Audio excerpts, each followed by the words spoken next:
കണ്ണാടിപ്പായ എന്ന് കേട്ടിട്ടുണ്ടോ? ഞാൻ ആദ്യമായിട്ട് കേൾക്കുകയാണ് കേട്ടോ. കാരണം ഈറ്റയിലും മുളയിലുമൊക്കെ നിർമ്മിച്ച ഒരുപാട് കരകൗശല വസ്തുക്കളൊക്കെ കണ്ട് നാം പലപ്പോഴും അത്ഭുതപ്പെടാറുണ്ട്. അത്ര സൂക്ഷ്മതയോടെയാണ് അവയുടെ നിർമ്മാണം. അതുപോലെ ആരെയും അമ്പരപ്പിക്കുന്ന ഒന്നാണ് കണ്ണാടിപ്പായ. ഇടുക്കി വെൺമണിയിലെ ആദിവാസി ഗോത്ര ജനവിഭാഗങ്ങൾ നെയ്തുണ്ടാക്കുന്ന കണ്ണാടിപ്പായയുടെ വിശേഷങ്ങളാണ് ഇനി. ഭൗമസൂചിക പദവിയിൽ എത്തി നിൽക്കുന്നതും അത്ര തന്നെ ചരിത്ര പ്രാധാന്യവുമുള്ള ഒന്നാണ് കണ്ണാടിപ്പായ. വളരെ ചുരുക്കം ചിലർക്ക് മാത്രം അറിയാവുന്ന കരവിരുത്. കണ്ണാടിപ്പായ നിർമ്മിക്കുന്നതൊന്നും അധികമാരും കണ്ടിട്ടുണ്ടാകാനും വഴിയില്ല.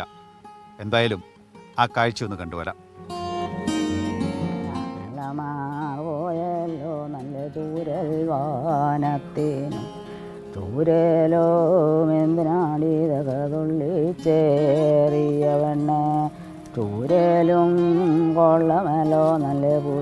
ഈ കണ്ണാടിപ്പായെന്ന് പറഞ്ഞിട്ടുണ്ടെങ്കിൽ ഇവർ പുഴയുടെ അരികിൽ ചെന്നിരുന്നുകൊണ്ട് ഈറ്റ പൊളിച്ചപ്പം ഈ വെള്ളം ഒഴുകി ഇങ്ങനെ തിര പോലെ ഇങ്ങനെ പോകുന്നുണ്ടല്ലോ, തിര അടിച്ച്. ആ തിര അടിച്ച് പോകുന്നത് കണ്ടാണ് അവർ നെയ്തെന്നാണ് പറഞ്ഞത്.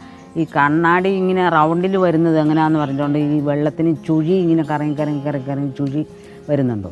ആ ചുഴി വന്നത് കണ്ടേച്ചാണ് കാരണവന്മാരിങ്ങനെ കണ്ണാടിപ്പായ കെട്ടി പഠിച്ചതെന്നാണ് കാരണവന്മാർ പറയുന്നത്.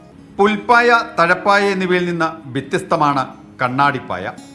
അപൂർവമായി ലഭിക്കുന്ന ഞൂഞ്ഞിലീറ്റയിലാണ് കണ്ണാടിപ്പായ നിർമ്മിക്കുന്നത്. പൂർണ്ണമായും കൈകൊണ്ടാണ് നിർമ്മാണം. വിവിധ ഡിസൈനുകളുണ്ടെങ്കിലും ചതുരക്കള്ളികളാണ് അടിസ്ഥാനം. കണ്ണാടി പോലെ തിളങ്ങും കണ്ണാടിപ്പായയും.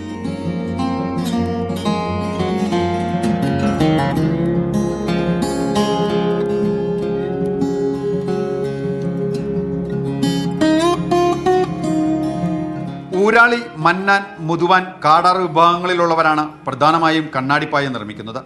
നെയ്യാൻ 1 മാസത്തോളം സമയമെടുക്കും. മിച്ചം വരുന്ന ഈറ്റയുടെ അളി ഉപയോഗിച്ച് ബാഗ്, പേഴ്സ്, ഫ്ലവർ വേസുകൾ തുടങ്ങിയവയും നിർമ്മിക്കും.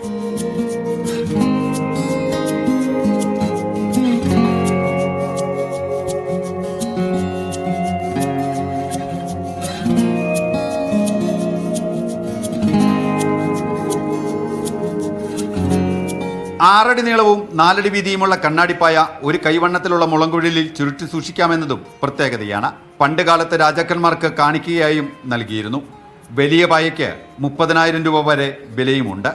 ഒരു പായ നെയ്യുമ്പോൾ 6 അടി നീളത്തിലും 4 അടി വീതിക്കുമുള്ള ഒരു പാ നെയ്തെടുത്തിട്ട്, അതായത് ഒരു 35-40 ദിവസത്തെ വർക്ക് ഇതിനകത്ത് ഈ പാ നെയ്യാനായിട്ടുണ്ട്. അപ്പോൾ ഈ ഒരു മാറ്റിൻ്റെ ഇതേ ഡിസൈനിൽ തന്നെ വിധമായിരിക്കുന്നതായ ഡിസൈനിൽ തന്നെ ചെയ്തിരിക്കുന്നതായ പ്രൊഡക്റ്റ് കാര്യങ്ങളൊക്കെയാണ് ഇതിനെ ചെയ്തിരിക്കുന്നത്. അപ്പം ഗോത്ര വിഭാഗങ്ങളിലെ മുതിർന്നവരിൽ മാത്രം ഒതുങ്ങി നിൽക്കുന്ന കരകൗശല വിദ്യ പുതുതലമുറയ്ക്ക് പകർന്നു നൽകാനുള്ള ശ്രമവും നടക്കുന്നുണ്ട്.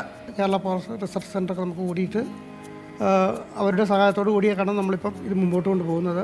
അപ്പോൾ അവർ നമുക്കൊരു ബിൽഡിങ്ങൊക്കെ ഒരു കെട്ടിടമൊക്കെ തന്നു ആണിപ്പം നിലനിൽക്കുന്നത്.